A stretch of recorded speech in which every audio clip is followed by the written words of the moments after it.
कितने रुपए जमा किए हैं तुमने? जमींदार जी, यही कोई 5 से 6 हजार रुपए होंगे मेरे पास। वाह, ये तो बड़ी रकम है। मैंने आपकी ईमानदारी के बारे में लोगों से बहुत सुना है, इसलिए मैं अपनी रकम आपके पास कुछ वक्त के लिए रखने आया हूँ। हाँ भूषण, तुमने बिल्कुल सही सुना है।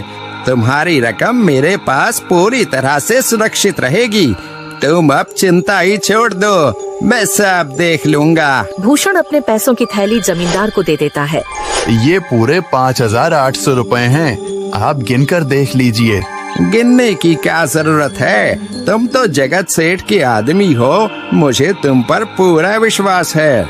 जमींदार जी, आपका बहुत बहुत धन्यवाद। अब मुझे चोरों का कोई डर नहीं है, क्योंकि मेरे पैसे सुरक्षित हाथों में हैं।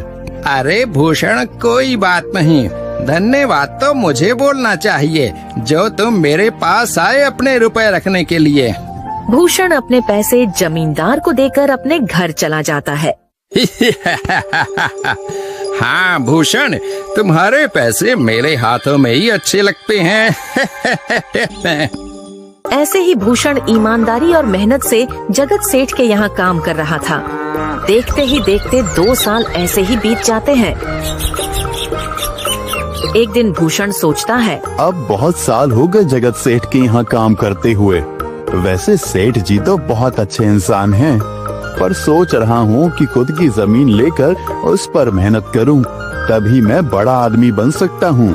अब जो मेरे पास थोड़े कुछ पैसे हैं और जो जमींदार के पास कुछ पैसे संभालने के लिए दिए हैं, वो जमा करके थोड़ी जमीन खरीद लूंगा। आज ही जमींदार से मिलने जाता हूँ और अपने रुपए मांगता हूँ। ये सोचकर भूषण जमींदार जी के घर चला जाता है। जमींदार जी, मैं अपने रुपए वापस लेने आया हूँ। आपके पास मैंने 5,800 रुपए दिए थे संभालने के लिए। अरे भाई साहब, मैंने पहचाना नहीं आपको, वैसे कौन हो आप? अरे जमींदार जी, मैं भूषण हूँ। पिछले साल मैंने आपको पैसे संभालने के लिए दिए थे, याद आया कुछ? अरे भाई साहब, मेरे पास कितने सारे लोग आते जाते हैं पैसे रखने के लिए, और सभी के साथ मेरा अच्छा व्यवहार होता है। वैसे आपके पास कोई कागजात हैं क्या? क्योंकि मैं हर व्यक्ति से कागज पर ही व्यवहार करता हूँ। किसने कितने पैसे दिए, किसके कितने पैसे रखे हैं, सबका व्यवहार रहता है मेरे पास। जमींदार जी, ये आप क्या बात कर रहे हैं? आपकी ईमानदारी देखकर ही मैंने आपको पैसे दिए थे संभालने के लिए, और आप अब ऐसी बातें कर रहे हैं। कृपया करके मेरे पैसे मुझे वापस कीजिए। हाँ भूषण, मैं ईमानदारी से ही काम करता हूँ, इसलिए तो तुमसे मैं डॉक्यूमेंट्स मांग रहा हूँ। क्या तुम्हें पता नहीं, जब तुम किसी से पैसों का व्यवहार करते हो तो तुम्हें स्टाम्प पेपर पर लिख कर देना पड़ता है। तुम किसी से भी पूछ सकते हो। नहीं जमींदार जी, मैं आपके पैर पड़ता हूँ, कृपया करके मेरे रुपए मुझे दे दीजिए। बड़ी मेहनत से मैंने वो पैसे जमा किए थे, मुझ पर ऐसा अन्याय ना करें। अरे क्या ये झूठ मूठ का रोना धोना लगाया है?